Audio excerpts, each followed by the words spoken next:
ومن سيئات أعمالنا من يهده الله فلا مضل له ومن يضلل فلا هادي له ونشهد أن لا إله إلا الله وحده لا شريك له ونشهد أن سيدنا مولانا محمدا عبده ورسوله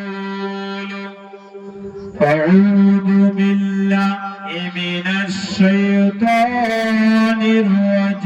الرجيم بسم الله الرحمن الرحيم وما خلقت الجن والإنس إلا ليعبدون وقال الله تعالى في كلامه المجيد وفرقانه الحميد يا أيها الذين آمنوا قوا أنفسكم وأهلكم نارا قال النبي صلى الله عليه وسلم الصلاة مفتاح الجنة قال النبي صلى الله عليه وسلم لا يرحم الله من لا يرحم الناس قال النبي صلى الله عليه وسلم المسلمون من سلم المسلمون من لسانه ويده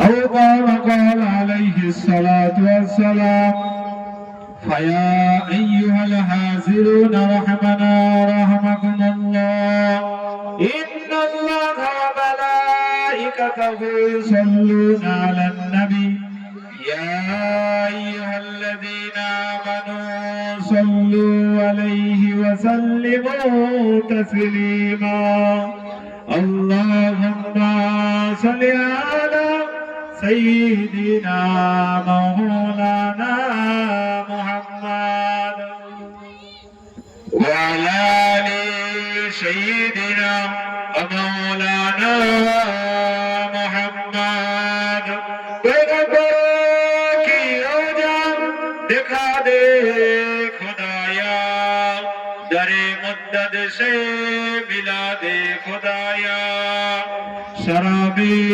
मोहब्बत पिला दे खुदाया पैगंबरों की रोजा दिखा दे खुदाया अल्लाहुम्मा सल्ली अला सय्यिदिना मौलाना मुहम्मद वअला आलि सय्यिदिना मौलाना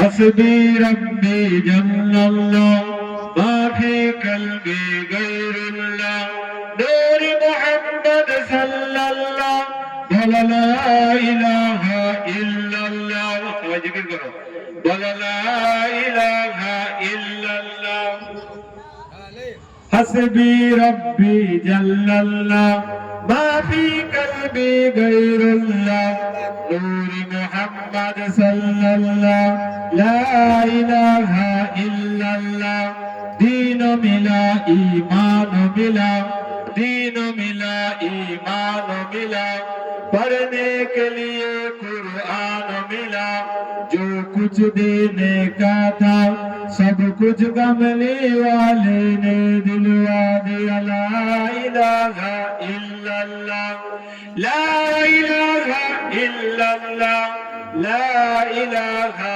इल्लल्लाह मुहम्मदेर नाम जपेছিলি मुहम्मदेर नाम जपेছিলি बुलबुली তুই আগে मुहम्मदेर नाम जपेছিলি बुलबुली তুই আগে তাই কি রে তোর কণ্ঠের গান এমন মধুর লাগে ওরে গোলাপ নিরিবিলি মোর নবীর কদম ছুঁয়েছিলি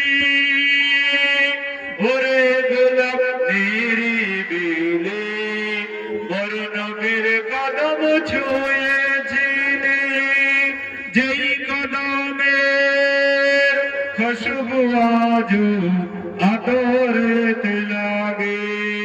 আল্লাহুম্মা সাল্লি আলা। আলহামদুলিল্লাহ, সমস্ত প্রশংসা সেই রব্বে জুল জালালের দরবারে। আল্লাহ পাক, আল্লাহ রাব্বুল ইজ্জত, তিনি আমাদেরকে ভালোবেসে রহম করে করম করে এমন একটা দ্বীনি মজলিসে বসার মতো তৌফিক দান করেছেন এবং কিছুক্ষণ শোনার মতো বলার মতো তৌফিক দান করেছেন। আমরা সবাই অন্তরের অন্তরস্থল থেকে বলি আলহামদুলিল্লাহ।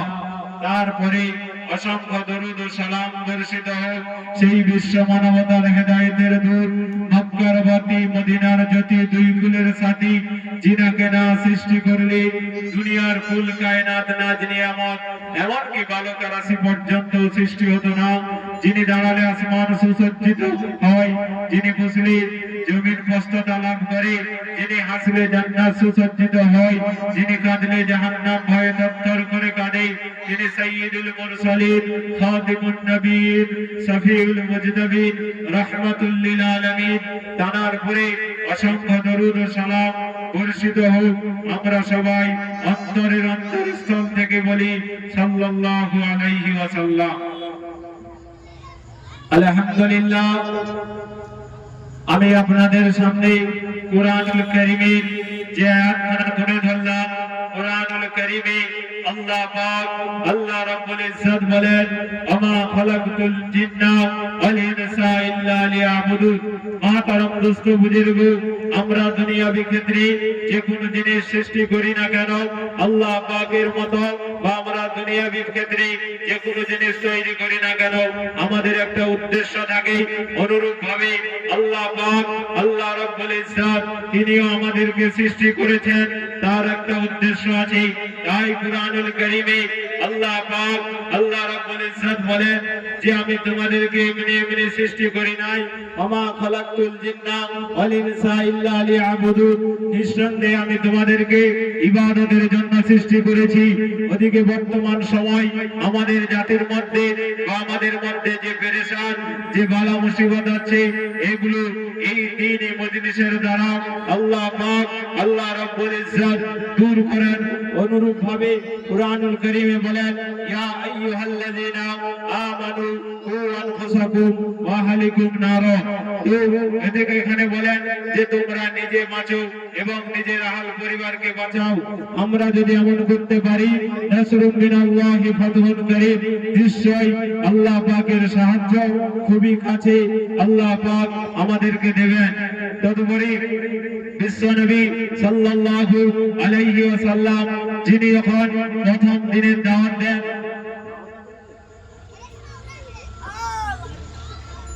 বিশ্বনবী সাল্লাল্লাহু আলাইহি ওয়াসাল্লাম তিনি যখন প্রথম কুফারে মক্কাকে দাওয়াত দেয়, ওই সময় বিশ্বনবী সাল্লাল্লাহু আলাইহি ওয়াসাল্লামের চাচা আবু তালিব বললেন, ও মুহাম্মদ, তুমি শুনে রেখে দাও, জেনে রেখে দাও, আজ তোমাদেরকে কুফারে মক্কা একটা অফার দিয়ে গেছেন।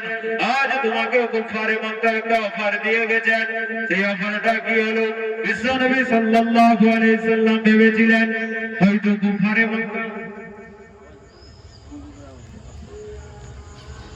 কুফারে মক্কা ঈমান এনেছেন, কিন্তু না না না, আল্লাহ পাকের হাবিব সাল্লাল্লাহু আলাইহি ওয়াসাল্লাম ওই সময় চাচা আবু তালিবকে জিজ্ঞাসা করলেন, ও চাচা আবু তালিব, কি খুশির খবর শোনাও।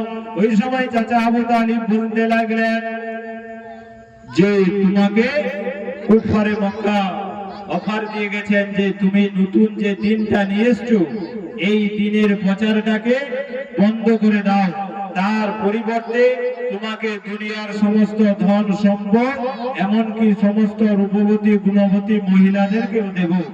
ওই সময় বিশ্বনবী সাল্লাল্লাহু আলাইহি ওয়াসাল্লাম বলতে লাগলেন, ও আমার চাচা আবু তালিব, জেনে রেখে দাও, জেনে রেখে দাও, আজ কেন কাল কিয়ামত পর্যন্ত আল্লাহ পাক, আল্লাহ রাব্বুল ইজ্জত আমাকে যতদিন হায়াতের জিন্দেগিতে রেখেছেন, আমি এই দিনের দাওয়াত দেওয়াকে, এই দিনের কাজ থেকে বন্ধ থাকবো না। বিশ্বনবী সাল্লাল্লাহু আলাইহি ওয়াসাল্লামের ওই কথা শুনে আবু তালিব বলতে লাগলেন, ও ভাইপো মুহাম্মদ, তুমি যদি না দিনের কথা বন্ধ করো, তুমি যদি না দিনের দাওয়াত বন্ধ করো, তাহলে আমি তোমার সঙ্গে আর সাবন দেব না। ওই সময় বিশ্বনবী সাল্লাল্লাহু আলাইহি সাল্লাম চাচা আবু তালিবকে কেঁদে কেঁদে বললেন, আমি আমার মাতৃগর্ভে ছিলাম, সেই সময় আব্বাজানকে হারিয়েছি এবং আমার জন্মের 6 বছর বয়সে আম্মাজানকে হারিয়েছি। তারপরে 8 বছর বয়সে দাদু আব্দুল মুত্তালিবকে হারিয়েছি। ওই সময় বিশ্বনবী সাল্লাল্লাহু আলাইহি সাল্লাম বলছিলেন, চাচা আমি যখন দ্বীনের দাওয়াত দিয়ে আসি, কুফারে মক্কা যখন আমাকে কষ্ট দেয়, দুঃখ দেয়, তারপরে বাড়িতে এলে তুমি যখন মুহাম্মদ বলে ডাকো, ওই সময় আমার দুঃখ কষ্ট বেদনা সবকিছু ভুলে যায়। আজকের আমরা যেই দিন পেয়েছি, এই দিনের জন্য আল্লাহ পাক আল্লাহ রাব্বুল ইজ্জত তার নবীকে, নবীর এতিম হওয়াকে পছন্দ করেছেন, নবীর মার খাওয়াকে পছন্দ করেছেন, কিন্তু দুনিয়া থেকে দিন মিটে যাক এমন পছন্দ করে না। বিশ্বনবী সাল্লাল্লাহু আলাইহি ওয়াসাল্লামের এই কথা শোনার পর চাচা আবু তালিব বলতে লাগলেন, মুহাম্মদ আজ থেকে আল্লাহর নবী সাল্লাল্লাহু আলাইহি ওয়াসাল্লামের উপরে যতদিন আবু তালিব এই পৃথিবীর জিন্দেগিতে থাকবে, আল্লাহর রহমতে তুমি দ্বীনের প্রচার নির্দ্বিধায় করে যাও। আল্লাহ পাক আল্লাহ রাব্বুল ইজ্জত তোমাকে সাহায্য করবেন এবং আমিও তোমাকে সাহায্য করব। তারপর থেকে নিয়ে বিশ্বনবী সাল্লাল্লাহু আলাইহি ওয়াসাল্লাম বিশ্বনবী সাল্লাল্লাহু আলাইহি ওয়াসাল্লামকে সাহায্য করলেন এবং চাচা আবু তালিবের সাহায্যে আজকের আমরা সেই দিন পেয়েছি। কিন্তু দুঃখের বিষয় হলো আজকের আমরা দিনের গুরুত্ব, দিনের মাহাত্ম্য বুঝি না। বর্তমান সময় আমরা সুন্নতে রাসূল অর্থাৎ বিশ্বনবী সাল্লাল্লাহু আলাইহি ওয়াসাল্লামের সুন্নতকেও আমরা মানি না। কেন? আজকের আমরা অন্য ধর্মের সাদৃশ্যে, অন্য ধর্মের রীতিনীতি রেওয়াজ অনুযায়ী আজকের আমরা চলাফেরা করি। তাই বর্তমান সময় আজকের আমাদের পুরো চারিদিক থেকে বালা মুসিবত ছড়িয়ে আসছে।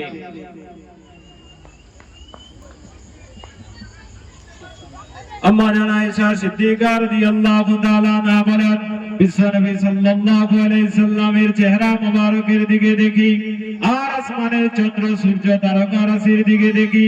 ওই সময় বিশ্বনবী সাল্লাল্লাহু আলাইহি সাল্লামকে আম্মা জান আয়েশা সিদ্দিকা রাদিয়াল্লাহু তাআলা আনহা বলতে লাগলেন, ইয়া রাসূলুল্লাহ, ইয়া হাবিবাল্লাহ সাল্লাল্লাহু আলাইহি সাল্লাম, ওই চন্দ্রের মধ্যে দাগ আছে কিন্তু বিশ্বনবী সাল্লাল্লাহু আলাইহি সাল্লামের চেহারার মধ্যে দাগ নেই।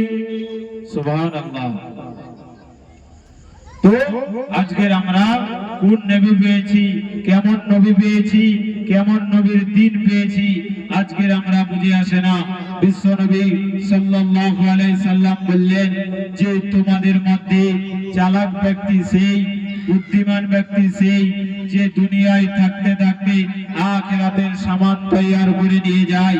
আজকের আমরা আখিরাতের সামান তো দূরের কথা, নিজের যে দুনিয়াবি ক্ষেত্রে কি করে দ্বীনকে মানতে হবে, দুনিয়াবি ক্ষেত্রে কিভাবে দ্বীনের তরিকায় চলবো, সেগুলো আমাদের মধ্যে নেই।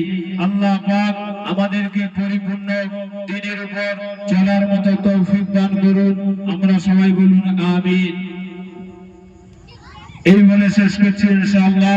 ওয়া আখিরু দাওয়ানা আলহামদুলিল্লাহি রাব্বিল আলামিন।